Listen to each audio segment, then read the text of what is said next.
Nous revoilà pour un cours concernant l'histoire de l'islam, ou plus précisément le cours sur l'histoire traditionnelle a déjà été donné. C'est un cours sur la contre-histoire de l'islam, ou plutôt la réponse au discours traditionnel, au récit traditionnel, récit historique traditionnel de l'islam. Alors, je vais commencer avec quelques éléments théologiques. Face à ce récit traditionnel de l'islam qu'on a vu dans le cours dédié, eh bien, les chrétiens ont des réponses qui peuvent se focaliser sur deux aspects. Le premier type de réponse est plutôt théologique et le deuxième type de réponse est plutôt historique.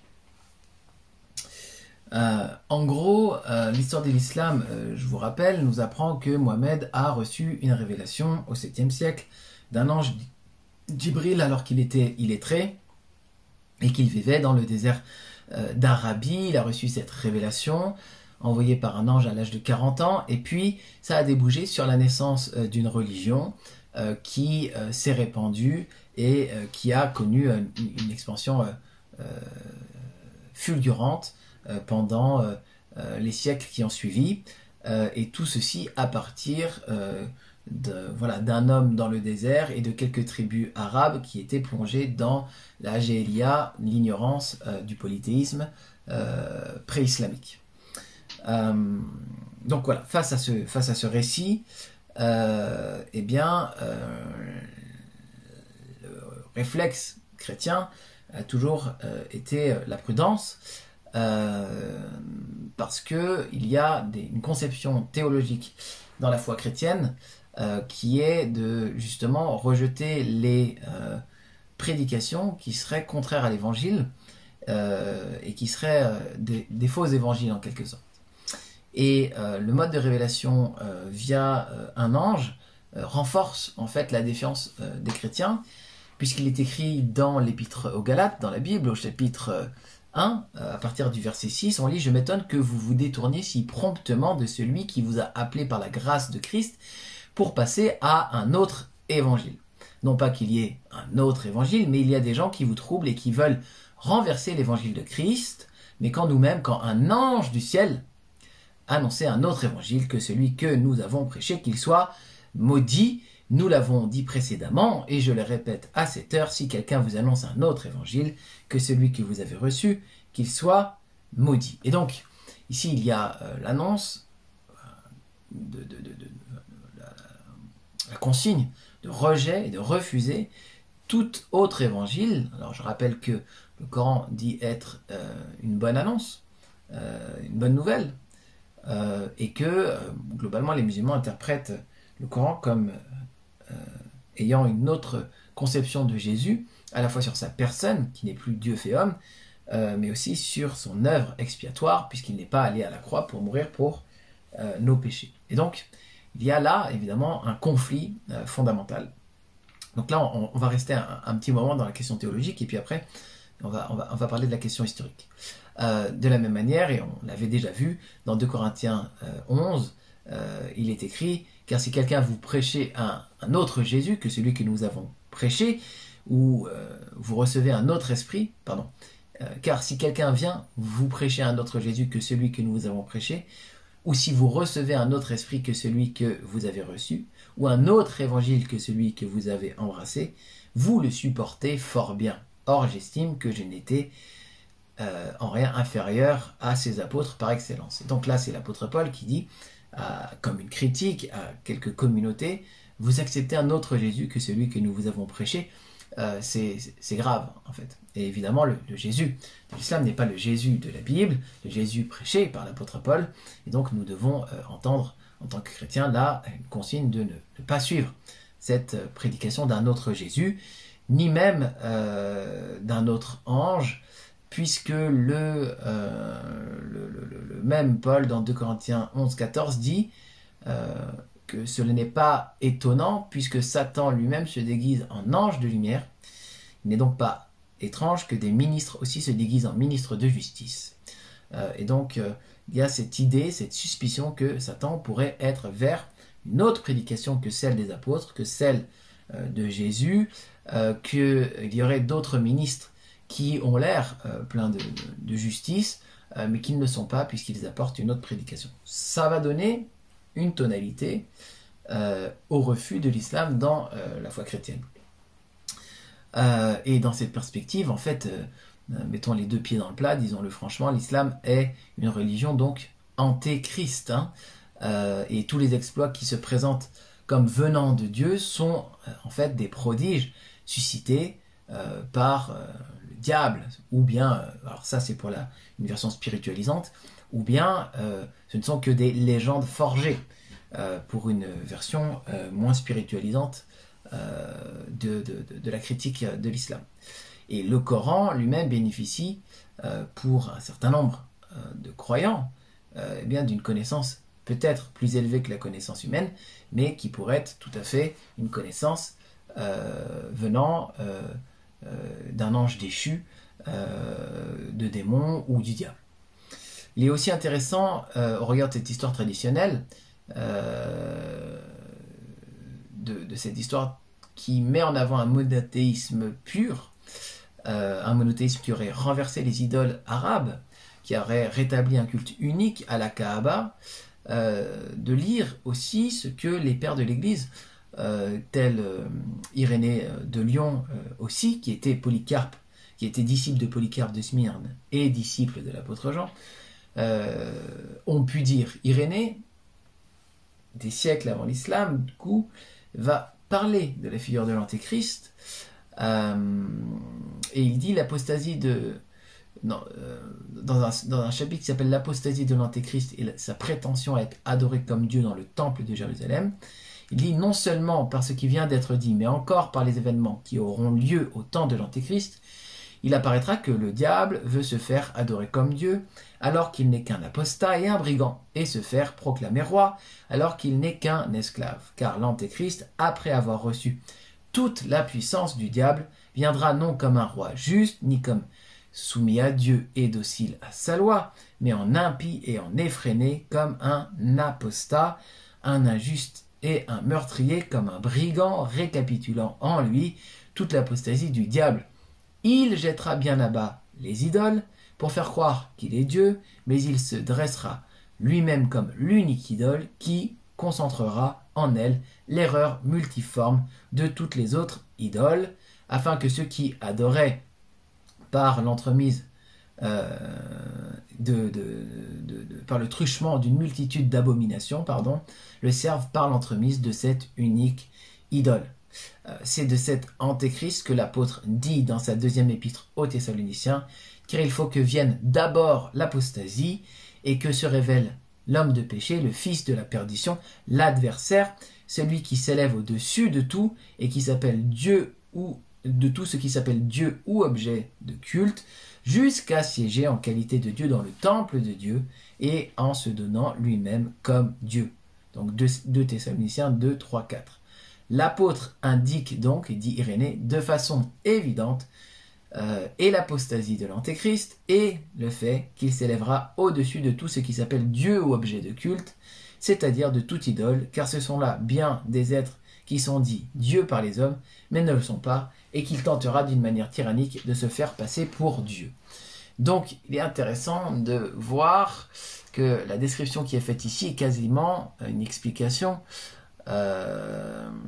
en miroir avec la prédication de l'islam, où Mohammed va renverser toutes les idoles à la Kaaba et va réinstaurer le culte à un Dieu unique dans cet endroit, et où aujourd'hui tous les musulmans se tournent en direction de ce lieu qui a été le grand lieu de l'idolâtrie pré-islamique, et donc ça a toujours donné une certaine réticence au peuple chrétien de se convertir à la foi musulmane dès lors qu'ils étaient éclairés sur les textes bibliques, les avertissant de ce type de transformation du culte.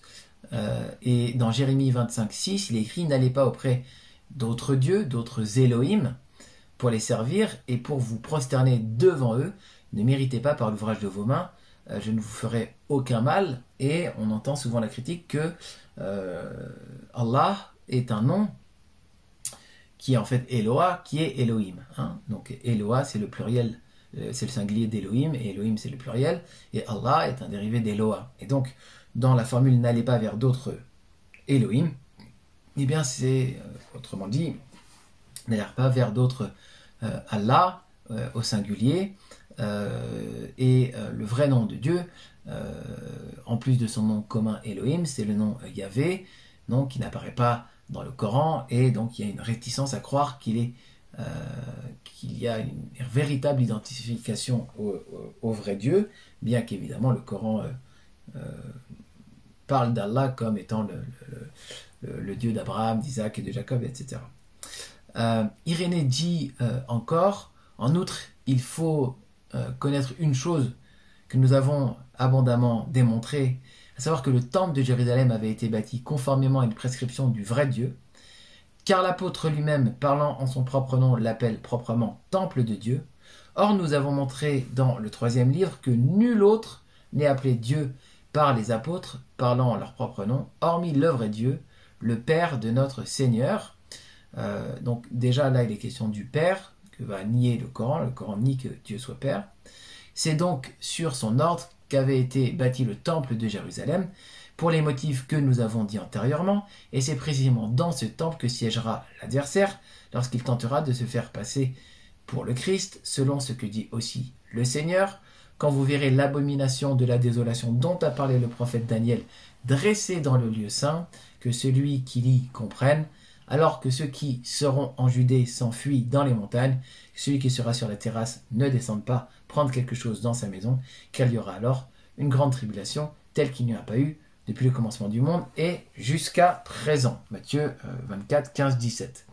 Donc on a l'habitude de lire cette prophétie de Daniel en rapport avec le temple de Jérusalem, et c'est évidemment l'interprétation la plus courante, et certainement celle que j'embrasserai personnellement moi aussi, mais on fait remarquer qu'il est frappant de remarquer que ici le lieu saint dont parle Jésus, qui est le temple, est proche du nom donné à la Kaaba, le cube noir, la maison sacrée, ça veut dire la même chose en quelque sorte, qu'elle était autrefois remplie d'idoles et qui maintenant est devenue l'adoration d'Allah, et que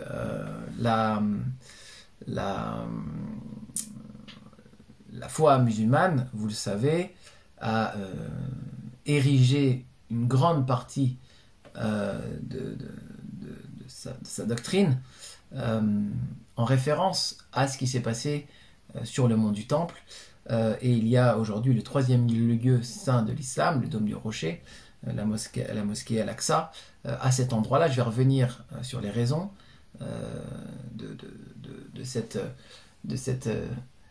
la manière dont s'est érigée cette mosquée, mais c'est important de commencer à saisir qu'il y a une défiance vis-à-vis de l'islam, puisque des lieux qui sont des lieux de survenue et de revenue de l'Antéchrist, donc ces lieux vont être fortement investis par l'islam et son histoire. Je vais y revenir. On a aussi Irénée de Lyon qui va commenter le livre de Daniel, donc très tôt, en interprétant eh bien, ce qui est dit relativement à la 4e bête dans les visions de Daniel, avec un roi qui va prendre la place des autres rois, et en associant la prophétie relative à la 4e bête, ou autrement dit au 4e royaume, en l'appliquant à l'Antéchrist. Il est écrit donc dans les prophéties de Daniel qu'il y a un roi qui va émerger, qui va supplanter beaucoup de rois, et il y a une mention dans les prophéties de Daniel 7 notamment, il formera le dessein de changer les temps et la loi. Et certains ont trouvé qu'il y avait là-dedans peut-être une affinité avec l'islam qui évidemment va changer le calendrier, établir la charia, une autre loi qui doit s'établir universellement. Certains vont penser qu'il y a là une confirmation qu'il y a une forme antéchristique dans la religion musulmane. Et en plus de ça, on fait intervenir parfois la tradition juive qui va dire que ce quatrième royaume, cette quatrième bête qui va d'ailleurs être associée à la bête dans le livre de l'Apocalypse au chapitre 17 qui va combattre le roi des rois, j'y reviens, mais en tout cas ce quatrième royaume est divisé entre Édom et Ismaël dans cette tradition. Et qu'est-ce que ça veut dire?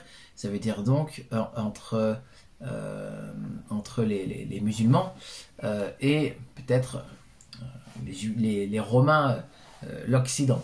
Voilà comme c'est vu, aussi par la tradition qui va un peu ajouter au fait que les descendants d'Ismaël sont intégrés dans la réflexion eschatologique de fin des temps contre Israël dans certaines interprétations. On note que ces royaumes antéchrist, ce royaume antéchrist dans Apocalypse 17 va faire la guerre au roi des rois, c'est-à-dire à Jésus dans le contexte. Et il y a certains aussi qui ont fait remarquer que dans la tradition musulmane, notamment dans le Sahih Bukhari au numéro 6205-6206, il est écrit: le nom qui au jour de la résurrection sera le plus détesté d'Allah est celui de l'homme qui se donne le nom de roi des rois. Et certains ont estimé que si Jésus est le roi des rois, et que le nom le plus détesté au jour de la résurrection par Allah est celui de roi des rois, c'est-à-dire, peut-être que ça vise Jésus et donc Allah déteste Jésus, ou qu'il y a quelque chose de ce type-là qu'il faudrait interpréter. Encore une fois, ce sont des interprétations que je relaye. Nous avons donc un Allah qui déteste le nom de celui qui s'appelle roi des rois. Si Allah est l'antéchrist ou l'une des expressions de l'esprit de l'antéchrist, dans cette interprétation-là, il est tout à fait compréhensible qu'il déteste le nom de Jésus, qui sera appelé à la fin des temps roi des rois. Voilà, c'est de la répétition. Irénée commente encore le texte de Paul au sujet de l'impie. Vous savez, dans 2 Thessaloniciens 2, 8 à 12, il y a un impie qui doit venir et qui doit être mis à mort par le souffle de la bouche de Dieu. Et donc, il est question d'un impie qui va égarer beaucoup d'hommes par des prodiges et par une puissance d'égarement.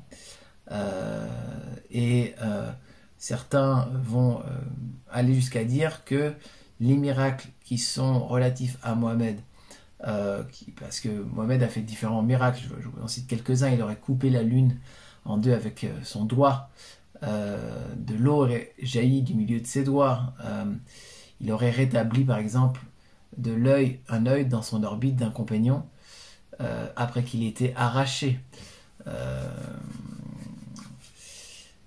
Il aurait aussi reçu de la nourriture dans sa main miraculeusement après avoir invoqué Dieu, Mohammed. Il aurait aussi, Mohammed, nourri comme Jésus de grandes foules surnaturellement. Il aurait demandé à un arbre de se déraciner, de s'approcher de lui, et l'arbre l'aurait fait. Et comme Jésus, il aurait aussi guéri par sa salive les blessures. Donc certains vont voir dans tout ça une sorte de référence au prodige de l'impie et de l'antéchrist, et aussi une forme d'imitation, une sorte de singerie des vrais miracles du Christ. Et Irénée dit encore: le Seigneur disait de même à ceux qui ne croyaient pas en lui: je suis venu au nom de mon Père et vous ne me recevez pas, qu'un autre vienne en son nom propre et vous le recevez. On en a déjà parlé.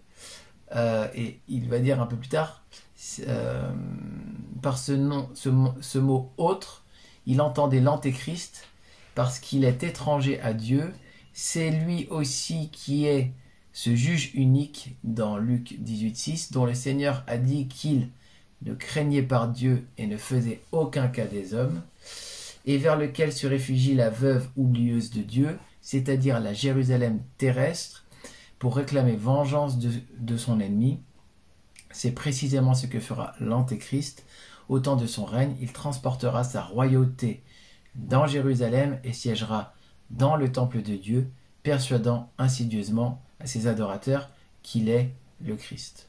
Donc il est important de remarquer que des siècles avant l'arrivée de l'islam, un certain nombre de pères de l'Église, Irénée notamment, établit un lien entre l'Antéchrist et la Jérusalem terrestre, qu'il va assimiler cette Jérusalem terrestre à une veuve oublieuse. Celle-ci demandera l'aide de l'Antéchrist pour se venger de son ennemi. Encore une fois, rien n'est clairement établi et de nombreuses interprétations ont été données, mais si Ismaël et Édom sont l'Antéchrist, eh bien, il faut demeurer attentif aux alliances entre Ismaël et un judaïsme non messianique à soif de vengeance. Et c'est ça toute l'idée que certains vont articuler en disant prenons garde à cette alliance d'un judaïsme anti-Jésus et de l'islam. Et sans avoir une vision claire sur l'interprétation de ces éléments, on ne peut oublier évidemment que lors du voyage nocturne, c'est ce que je commençais à vous dire, de Mohammed, qui se produisit de la Mecque jusqu'à Jérusalem, précisément à l'endroit du temple juif. Mohammed va arriver à l'endroit et c'est là qu'il va monter au ciel et qu'il va recevoir de la part d'Allah les 5 prières quotidiennes de l'islam et le monde entier pour oratoire. Et donc, en quelque sorte, la centralité du culte de l'islam va commencer à cet endroit, à l'endroit du temple de Jérusalem, puis se déplacer vers le centre, l'ancien centre d'idolâtrie, la Kaaba. Et c'est pour ça aussi qu'il va y avoir un changement de direction, où les musulmans devaient adorer vers Jérusalem, puis vers la Kaaba. Et c'est la raison pour laquelle la mosquée d'Al-Aqsa est aujourd'hui sur l'esplanade du temple et qu'elle est considérée comme 3e lieu saint de l'islam. Donc lorsqu'on regarde les faits, Mohammed est à la fois roi, prophète et prêtre pour continuer dans cette idée de pourquoi certains assimilent l'islam à l'antéchrist, alors que seul le Messie avait le pouvoir de concentrer les 3 offices de prêtre, roi et prophète, ce que Jésus est, il est prêtre, roi et prophète. Et donc Mohammed serait prophète de par la révélation du Coran, prêtre en établissement un nouveau culte, et il imite Jésus à bien des égards, comme lors des accords d'allégeance d'Al-Aqaba, dans lequel il demande à 12 hommes de représenter le peuple. Le prophète à ce moment-là leur dit: vous vous engagez pour votre peuple comme le firent les apôtres de Jésus, fils de Marie, pour les leurs, et je m'engage quant à moi pour mon peuple, c'est-à-dire les musulmans. Ils répondirent oui. Donc il est prêtre, parce qu'il rétablit le culte, il est prophète, mais il a aussi l'allégeance des hommes, et il va devenir le commandeur des croyants, et donc les rois, et il imite ouvertement le Christ en prenant 12 personnes à l'image de Jésus, et ceci va dire que faire dire que lorsque Jésus dit qu'il y aura après moi des faux Christ, des autres Christ, ou des gens qui diront venir en mon nom, il ne faudra pas les recevoir.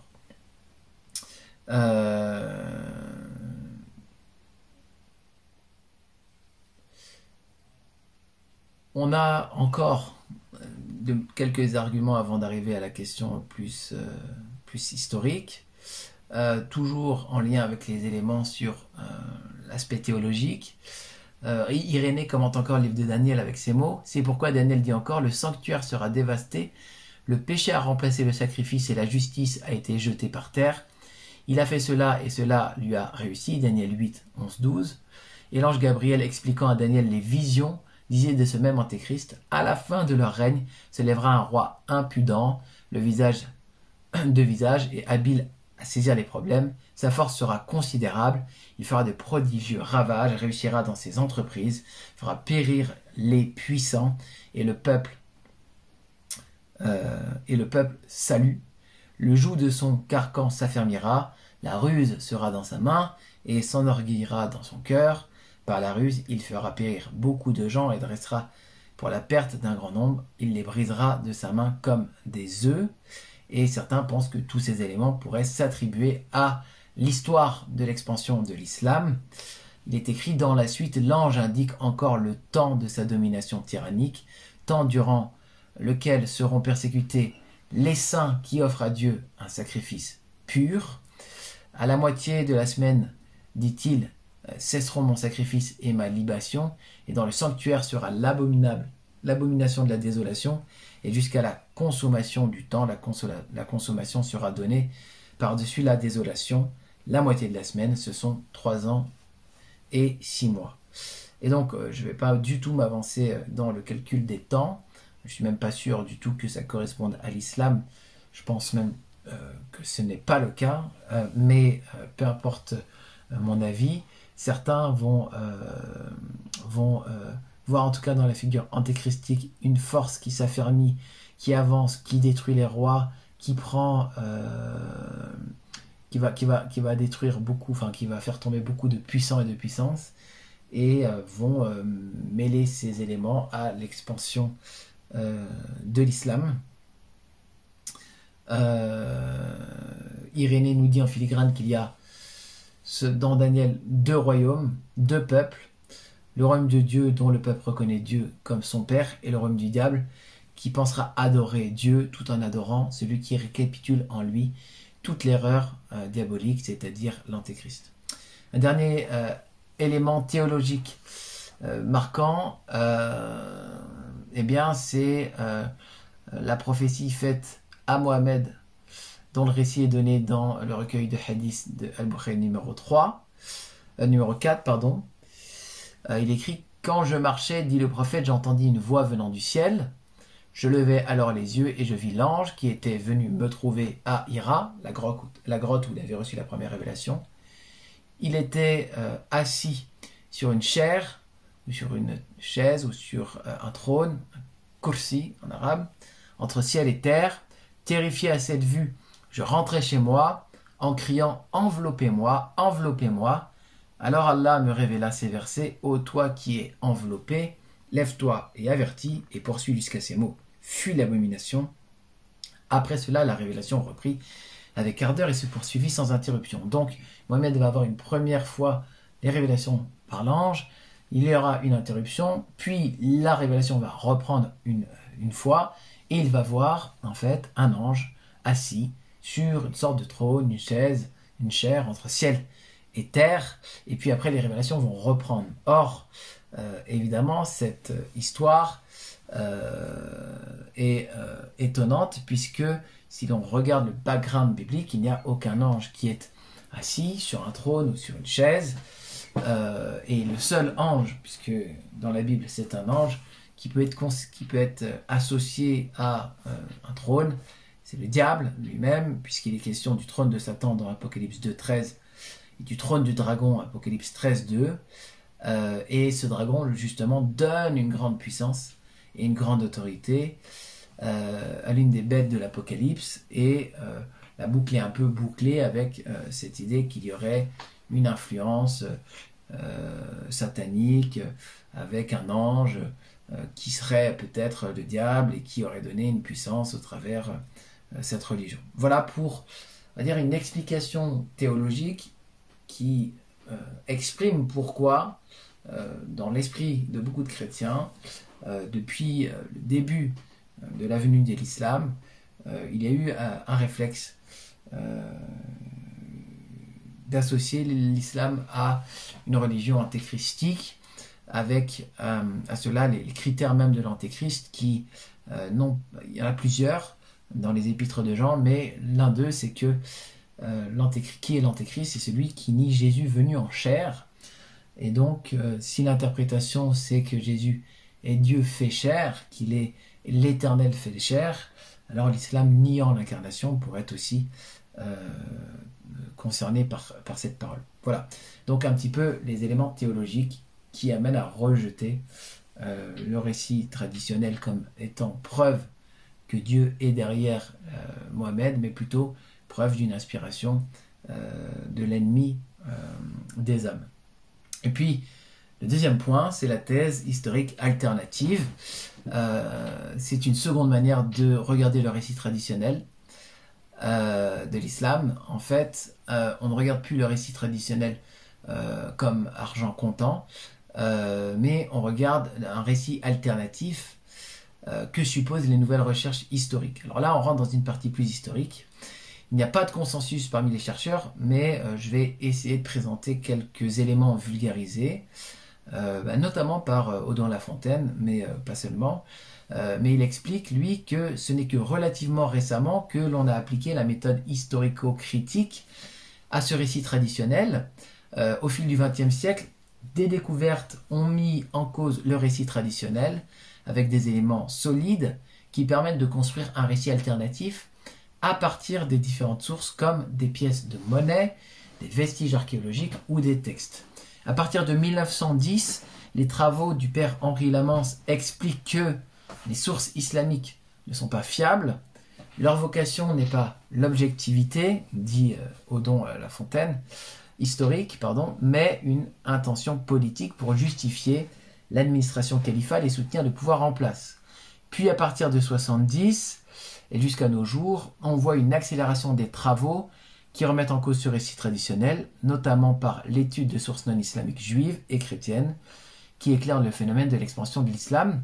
Et il va citer plusieurs ouvrages, Quranic Studies de John Wasburg, Agarism, The Making of Islamic World de Michael Cook et Patricia Crone, Seeing Islam as Others Saw It de Robert Hoyland, In God's Past, The Arab Conquest and the Creation of an Islamic Empire de Robert Hoyland encore, Le Messie et son prophète aux origines de l'islam d'Édouard Marie Gallès, dont Audouin Lafontaine fait le relais de ses thèses, Faux prophètes et rapports de force au sein du proto-islam de Habib Tawa, Le Coran des historiens évidemment aussi, dont je vous ai déjà parlé, qui est là en bleu, de Ali Amir Moisi et Guillaume Di. Donc les questions de ces ouvrages, et dans ces ouvrages de refixer la prise du pouvoir de Mohammed dans un autre cadre, le cadre de l'affrontement entre l'Empire perse et l'Empire byzantin. Je vous en avais déjà parlé dans la partie traditionnelle, qui luttait pour le contrôle de la Méditerranée. Et donc les tribus arabes sont surtout dans le nord de l'Arabie, elles sont aussi au Levant, en Syrie, en Palestine et en Mésopotamie. Elles sont donc le centre du jeu de l'histoire de la région. Les Byzantins comme les Perses vont utiliser dans ce récit-là les tribus arabes pour leur guerre et vont soutenir tour à tour des mouvements armés. Et la Perse, on le sait, a notamment utilisé certaines tribus arabes pour aller conquérir Jérusalem en 614 et pour essayer de couper Byzance de son allié chrétien éthiopien. Le contexte religieux réel du 7e siècle a été redécouvert et l'essentiel de la population était juive et chrétienne au 7e siècle, avec selon lui à peu près 95% de chrétiens. Les tribus arabes n'y échappent pas et il y avait plus de tribus arabes païennes, contrairement à ce que nous apprend le récit islamique traditionnel à la fin du 6e siècle. Les sources nous mentionnent plutôt la présence de tribus arabes chrétiennes et de rois et de reines arabes chrétiens, dit-il, et au 6e siècle, un roi arabe inféodé à l'Empire perse est baptisé autour des années 590. Une majorité d'Arabes étaient alors chrétiens et pour une plus faible part judaïsée. Le Coran des historiens nous apprend que sur plusieurs questions savantes, les données de la tradition savante sont en contradiction avec celles des inscriptions et de l'archéologie. La tradition savante, donc c'est la tradition islamique, se plaît à opposer l'Arabie d'avant Mohammed à celle qui a adhéré aux enseignements prophétiques. La première est misérable, ignorante, isolée, archaïque, païenne, tandis que la seconde accède à la puissance, après avoir écrasé l'empire sassanide et s'être emparé des provinces levantines et africaines de Byzance, à la richesse et au savoir. C'est l'illustration manifeste de la faveur que Dieu accorde à ceux qui se soumettent à sa loi. Or, le Coran des historiens continue, les inscriptions et l'archéologie offrent une vision radicalement différente de l'Arabie pré-islamique, avec des royaumes puissants, des sociétés urbaines, des réseaux commerciaux efficaces, un usage généralisé de l'écriture, des sociétés dans la sphère publique et privée, mais uniquement à finalité pratique, une architecture de qualité, des techniques élaborées pour contrôler les eaux de ruissellement, etc. Du point de vue religieux, l'Arabie évolue de la même manière et au même rythme que le monde méditerranéen, dans lequel elle est manifestement intégrée. Les antiques pratiques rituelles du polythéisme sont sont abandonnées dès le IVe siècle, et le souverain de Himar, le royaume dont on avait parlé, se convertit au judaïsme en 380, vers 380. Il est assuré que désormais les traditions, quand elles décrivent une Arabie polythéiste arriérée, forcent le trait, même quand elles se focalisent sur la Mecque. Donc on peut lire ça dans le Coran des historiens, page 69. Laïla Kadr, elle explique dans son livre Les trois visages du Coran que derrière le Coran, il y a en fait un texte en souffrance, un texte derrière le texte. On en avait un petit peu parlé dans le cours sur le Coran. Elle dit que le Coran est un texte stratifié, avec un travail d'écriture et de réécriture successive pour créer un lien entre des corpus distincts initialement. Il n'y a pas un Coran mais des Corans, et jusqu'au XVe siècle, on ne parle pas d'un Coran mais de plusieurs Corans. Elle va discerner la strate primitive qui n'a que des consonnes, ensuite la strate voyalisée plus tardive, et une strate plus tardive encore fait de gloses interprétatives, qui est un ensemble d'ajouts savants au temps des califes. Donc là, encore une fois, je suis redevable à tout le travail d'Odon Lafontaine. Allez regarder sa chaîne sur YouTube. Je ne fais que reprendre sur quelque chose qui n'est pas vraiment ma spécialité. La strate la plus profonde est une strate judéo-nazaréenne, selon Laïla Kadr. Il y a des emprunts à des récits connus, notamment la légende d'Alexandre le Grand, commanditée par Héraclius en 629. Cet écrit possède des extraits qui se retrouvent dans le Coran. Ceci pose problème car cela remet en question toute la chronologie traditionnelle de l'islam, puisque Mohammed serait mort en 632 et que le Coran était déjà révélé, bien que pas encore fixé. Elle explique que beaucoup de sourates sont issues de midrash rabbiniques et de sources gnostiques chrétiennes. On en avait vu une partie ensemble sur le Coran, bien connu. Beaucoup d'éléments donc qui annulent le récit traditionnel d'un Coran révélé surnaturellement de A à Z. Dans le grand secret de l'islam, Olaf explique que l'islam, donc Olaf c'est le diminutif de Odon Lafontaine pour ceux qui ne savent pas, Olaf explique que l'islam est d'abord une idée, l'idée d'une communauté qui est la meilleure communauté au-dessus des autres communautés est désignée pour établir un monde délivré du mal. En ce sens, l'islam est un messianisme eschatologique de tendance judéo-chrétienne, ou plus précisément judéo-nazaréenne. Et donc le point de départ de la nouvelle approche sur l'islam commence avec Jésus lui-même. Dans la prédication de Jésus et des apôtres, existait l'idée que le monde sera délivré du mal. Voilà ce que dit Odon. L'idée d'une délivrance survenue par l'émergence d'un messie politique qui devait libérer le pays était forte au temps de Jésus. On retrouve ce genre de compréhension chez les apôtres, acte 1,6. Alors les apôtres réunis lui demandèrent, Seigneur, est-ce en ce temps que tu rétabliras le royaume d'Israël? Un mouvement messianique se développe donc jusqu'à la révolte juive 66 à 73 après Jésus. En 70, suite à la prise de Jérusalem et à la destruction du temple, les autorités romaines demandent aux non-combattants de s'enfuir. Une partie des judéo-nazaréens quitte Jérusalem et reste sur le plateau du Golan en Syrie après la destruction du temple. Ils attendent que Jésus revienne et reconstruise le temple, mais celui-ci ne revenant pas, ils vont alors prendre le parti que c'est à eux de rebâtir le temple pour le faire revenir. Et quand il reviendra, il les nommera généraux de son armée pour la conquête du monde. Ce groupe va se donner un corpus politico-religieux. Les pères de l'Église en parlent et les dénoncent comme des hérétiques. Eusèbe de Césarée, Saint Jérôme Épiphane de Salamine dans le Panarion. Et ces gens s'appelaient eux-mêmes Nazaréens. On les nomme aussi Judéo-Nazaréens. Et aujourd'hui, on parle de juifs de manière anachronique. Le terme juif doit être redéfini parce que les juifs d'aujourd'hui sont les juifs issus du judaïsme rabbinique, mais les judéo-nazaréens du début de l'ère chrétienne étaient bien d'ethnie judéenne sans avoir la religion rabbinique qui s'est développée par la suite des pharisiens au IIe siècle. Le judaïsme du 1er siècle est, dit-il, d'une grande complexité. Ces judéo-nazaréens se voient comme les vrais juifs, ethniquement, et comme les vrais chrétiens, religieusement. Ils ne croient ni en la divinité de Jésus, ni en sa crucifixion. Ils croient qu'il a été enlevé au ciel en réserve jusqu'à ce que le temple de Jérusalem soit reconstruit. Ils luttent contre tout type d'associationnisme. Ils ont parfois été nommés ébionites par les pères de l'Église.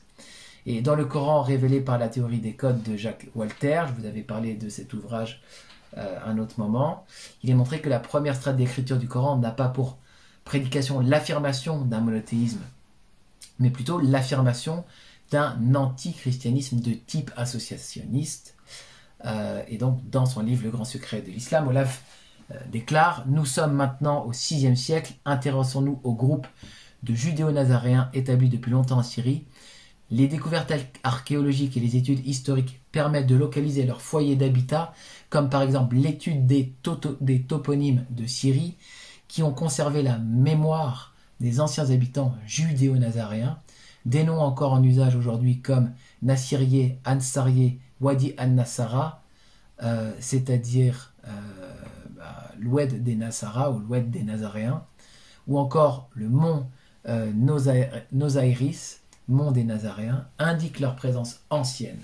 Les fouilles archéologiques du village de Farj dans le Golan révèlent dans son organisation la cohabitation entre des groupes judéo-nazaréens et des groupes arabes nomades. Selon cette thèse, donc, les judéo-nazaréens de Syrie ont gardé le désir de rebâtir le temple à Jérusalem. Ils sont entourés de tribus arabes fraîchement converties au christianisme et spécialisées dans les razzias. Le projet chez ces judéo-nazaréens est de transmettre leur aspiration messianique et eschatologique aux tribus arabes chrétiennes pour réaliser leur utopie d'un messianisme eschatologique. Olaf explique qu'il y a des fouilles archéologiques qui ont été menées en Syrie. Il y a des synagogues qui associent des symboles juifs et chrétiens comme on ne l'a jamais vu ailleurs. Petit à petit, les Arabes chrétiens sont venus habiter dans des villages pour cohabiter et finalement préparer l'envoi en mission de la conquête de Jérusalem. Dans ce cadre, des premiers feuillets du corpus coranique sont écrits. Donc, dans Le Grand Secret de l'Islam, page 27, on peut lire « Comme les judéo-nazaréens s'y sont pris, comment s'y sont-ils pris, pardon. Voici leur thème principal de prédication pour gagner les Arabes à leur cause.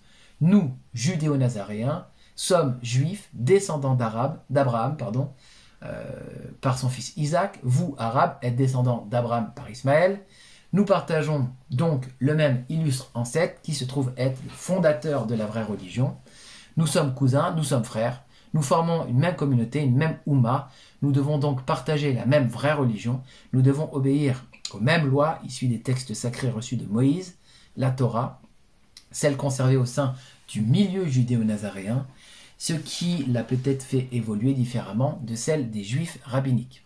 Nous devons obéir, alors ça c'était une parenthèse, nous devons obéir au commandement du Messie Jésus, à l'évangile, donc le primo-évangile de Matthieu, bien sûr, qui a été conservé, non modifié par les judéo-nazaréens, mais en fait qui a été modifié réellement, comme on l'a découvert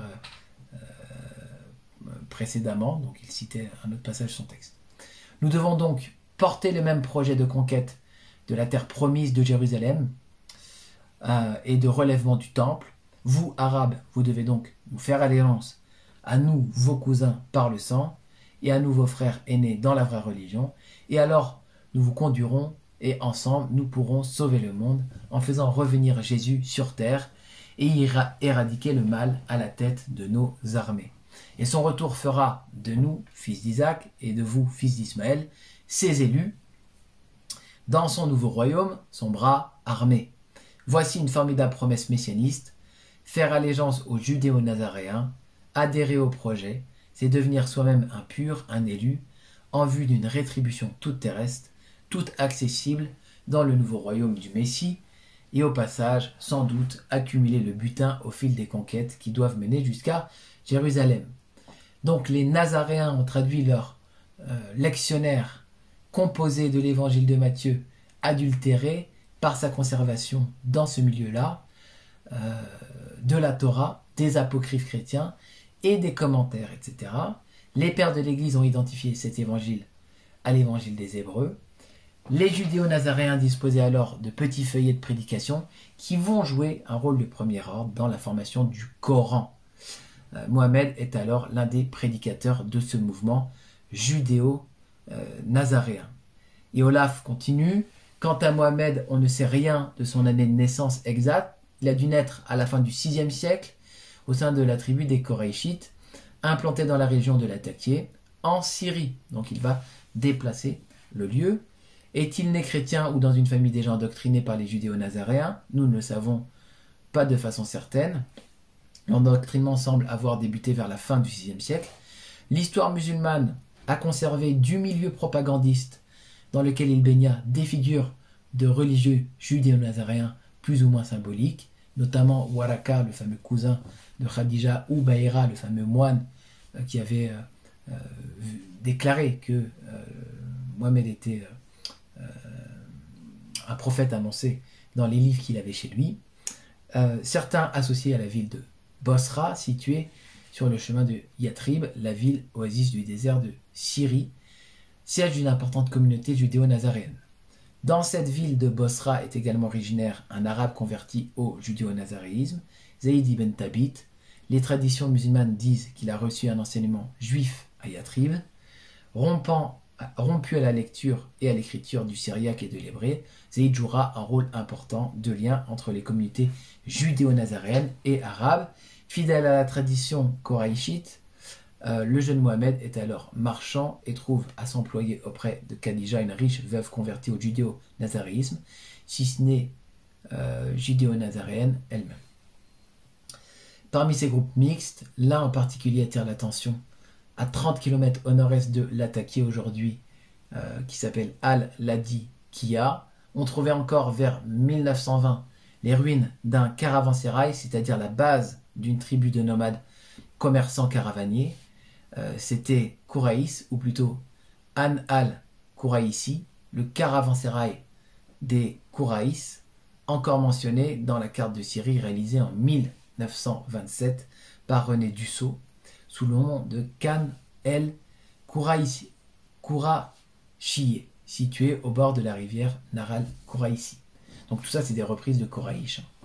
C'est le point d'ancrage de la tribu Koraïch, les Koraïchites, dont la présence dans la région est attestée jusqu'à nos jours. Donc les historiens vont récolter le témoignage du juif qui ont écouté la prédication de Mohammed sans la reconnaître comme véridique. On retrouve des traces dans le Coran. Selon ces témoignages, ce que prêche Mohammed au début de son activité n'est pas musulman au sens traditionnel du terme. L'histoire témoigne de la prise de Jérusalem qui va se réaliser via les Perses et la région du Cham. Et cette région, elle est le lieu d'affrontement majeur pour la conquête du pourtour méditerranéen. En 614, les Perses gagnent une expédition contre Byzance. L'un des généraux perses, Romizanès, va partir jusqu'à Jérusalem et conquérir Jérusalem. Et il a emmené avec lui des troupes auxiliaires arabes, dont des Koraïchites, de Syrie. Cette tribu a le même nom que la tribu de Mohammed, qui devait pourtant se trouver à la Mecque, selon le récit traditionnel. Donc, une troupe composite faite de cavaliers arabes et judéo-nazaréens arrive à Jérusalem. Pour Alaf, on trouve trace de tout ça dans le Coran. Le discours musulman veut faire dire dans ces passages du Coran complètement autre chose que ce dont l'histoire témoigne. Le Coran et la tradition parlent de la conquête de la Mecque et d'autres événements relevant de la légende, mais les faits s'appliquent en réalité à la conquête de Jérusalem, ou en tout cas l'arrivée vers Jérusalem de ces tribus qui soutiennent les Perses. Les récits historiques parlent de l'invasion par cette troupe composite qui se précipite sur l'esplanade du temple pour faire revenir le Messie et refaire les sacrifices avant de partir à la conquête du monde. Ils vont se purifier, se raser la tête comme les nazirs de l'Ancien Testament. Ils en viennent même aux mains avec les juifs locaux qui ne veulent pas leur laisser le temple. Et donc l'histoire témoigne que Romizanès, le général perse, prend le parti des juifs locaux qui sont plus importants stratégiquement que les quelques judéo-nazaréens de la troupe, qui seront finalement expulsés de Jérusalem. Et on trouve trace de cet événement dans la sourate dite des Romains, sourate 49, 20, 22, maquillée plus tard, et le groupe judéo-nazaréen se retrouve en Syrie dépité. Alors, je pourrais continuer comme ça. Il y aura une seconde vague qui va tenter de retourner à Jérusalem. Là, on était en 614, mais il va y avoir une seconde vague en 638. Et dans les travaux que fait Odon Lafontaine, et qui reprend les thèses notamment du père Marie-Galès, eh bien, cette attaque, ça va être l'attaque qui va arriver avec les successeurs de Mohammed, et donc avec les califes, et notamment le calife Abou Bakr. Et donc, les deux attaques de Jérusalem vont être maquillées dans cette pensée, dans cette contre-histoire de l'islam, en une histoire arabe vers la Mecque. Et il y a beaucoup d'éléments qui donnent des doutes sur la réalité d'une attaque vers la Mecque et qui va pointer plus vers en fait une histoire Jérusalem. Par exemple, dans le Coran, il n'y a qu'une seule occurrence claire à la ville de la Mecque. Et à chaque fois que vous ouvrez un Coran en français, à chaque fois que vous voyez la Mecque, c'est entre parenthèses parce que il n'est pas mentionné nommément la Mecque. Le Coran va décrire d'ailleurs une végétation à la Mecque faite de bananiers, de jujubes, mais qui ne semble pas être attestée dans la géologie, dans le désert d'Arabie de la Mecque. On pose la question où se trouvait le bois pour faire le sacrifice d'Ismaël, ou même pour construire la Kaaba, dont le Coran témoigne, puisqu'il y a un sacrifice d'Ismaël qui en témoigne le Coran, et ça se serait fait dans ce lieu-là, si c'était un endroit sans végétation en réalité. Les recherches archéologiques montrent que la monnaie dont parle le Coran n'existait pas en ce temps, nous disent certains historiens. Il n'y a aucune citation de la Mecque chez les auteurs antiques. Les cartes anciennes de l'Arabie ne connaissent pas la Mecque avant le 9e siècle. Et on sait aussi que le chercheur Dan Gibson a montré que les Qibla, donc les murs qui vont en direction de la Mecque, des premières mosquées de l'islam, ne sont pas tournés vers la Mecque mais vers Pétra, et que Pétra avait en réalité la géologie et les arbres, etc., qui correspond plus fortement à ce que le Coran dit. Donc on va avoir différentes thèses. Est-ce que l'origine de la contre-histoire de l'islam parle d'un Mohammed ou d'une tribu des Quraysh en Syrie? Est-ce qu'on parle plutôt d'un mouvement qui part de Pétra? Mais en tout cas, toute l'idée c'est de dire le Coran ne nous dit pas tout, il y a différentes strates, différents visages, comme le dit Leila Kadr, et ce qu'on a dans le Coran, puisqu'on voit qu'il y a énormément de références au Midrash à la fois chrétienne et que l'environnement est chrétien, voire judéo-nazaréen, et qu'il y a un mouvement messianiste judéo-nazaréen, est-ce que tout ça n'est tout simplement pas un texte forgé dont il faut redécouvrir l'histoire malgré la tradition et malgré les maquillages du Coran. Donc voilà pour vous expliquer un petit peu le cadre intellectuel des nouvelles perspectives historiques qu'il faut puiser et comprendre aujourd'hui pour avoir un autre regard. Donc dans ce cours on a vu un regard théologique sur le refus de l'histoire traditionnelle dans la foi chrétienne depuis les origines. J'ai beaucoup cité Irénée de Lyon pour ça.